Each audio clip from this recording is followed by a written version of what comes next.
ప్రణయ్ హత్య కేసులో ఈ రోజు వచ్చిన తీర్పుతో న్యాయం జరిగింది. ఒక్కరిని చంపడం అనేది కరెక్ట్ కాదు. మాకు ఎవరి మీద కోపం లేదు. ఈ తీర్పుతో పరువు హత్యలు ఆగాలి. ప్రణయ్ తండ్రి బాలస్వామి.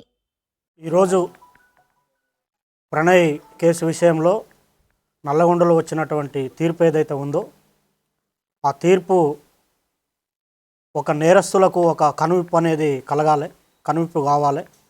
ఎందుకంటే మా బాబు ప్రణయ్ హత్య జరిగినప్పుడు ఇదే చివరి హత్య జరగాలని చెప్పి జస్టిస్ ఫర్ ప్రణయ్ అని చెప్పి చాలా మేము పోరాటం చేశాము. కానీ ఆ హత్య తర్వాత కూడా చాలా హత్యలు జరగటం అనేది జరిగింది. అయితే ఈ హత్య తర్వాత జరిగినటువంటి హత్యలు చేసిన వాళ్ళకి కానివ్వండి, కులాన్ని పట్టుకొని వేలాడే వాళ్లకు, కుల దురంకార హత్యలు చేసే వాళ్లకు, తర్వాత కన్న కూతుర్లను చంపుకునే వాళ్లకు, కన్న కొడుకులను చంపుకునే వాళ్లకు, అవతలి వ్యక్తులను చంపే వాళ్లకు కులం పేరుతోని ఈ యొక్క తీర్పు అనేది కనువిప్పు కావాలని నేను కోరుకుంటున్నాను. వాస్తవంగా ఈ ఇన్సిడెంట్ తర్వాత మీ అందరికీ తెలుసు, చాలా లాస్ అయిపోయాం మేము. ఇప్పుడు మాకు కొడుకు లేకుండా పోయాడు, అమృతకి భర్త లేకుండా, తర్వాత నా మనవనికి తండ్రి లేకుండా పోయాడు. తర్వాత మారుతిరావు ఆయన అమృత ఫాదర్ ఆయన కూడా సూసైడ్ చేసుకున్నాడు.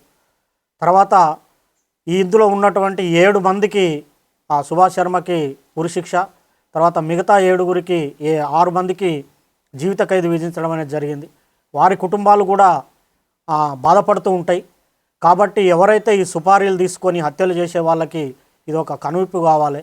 ఏదన్నా ఉంటే మాట్లాడుకోవటం కానివ్వండి, సమస్య పరిష్కారానికి సామరస్యంగా చేసుకోవాలి తప్ప మేనేజ్ చేయొచ్చులే, వాళ్ళకి అంతో ఇంతో డబ్బులు ఇవ్వచ్చులే, మేనేజ్ చేయొచ్చులే అని చెప్పి చంపడం అనేది కరెక్ట్ కాదు. ఈ కేసు విషయంలో మమ్మల్ని కూడా అనేక రకమైనటువంటి ప్రలోభాలు పెట్టినప్పటికి కూడా మేము ఎక్కడ లొంగకుండా న్యాయం జరగాలి, ఈ హత్యతోని మిగతా కుల హత్యలు ఆగిపోవాలని చెప్పి మేము పోరాటం అనేది చేయటం జరిగింది. 6.5 సంవత్సరాలు మేము ఎదురు చూసాము న్యాయం కోసం, మేము సాక్ష్యం చెప్పి.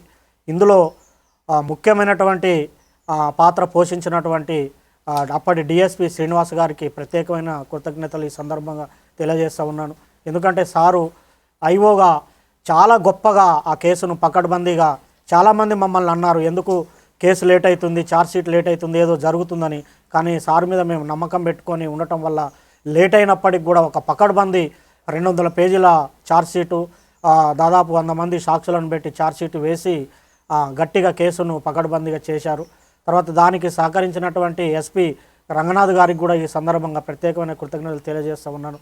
సార్ ఆధ్వర్యంలో మంచి టీము సుభాష్ శర్మను ఆ రోజు వెళ్ళి పట్టుకోవటము, తర్వాత నిందితులందరినీ పట్టుకోవటం విషయంలో కూడా సారు అనేకమైనటువంటి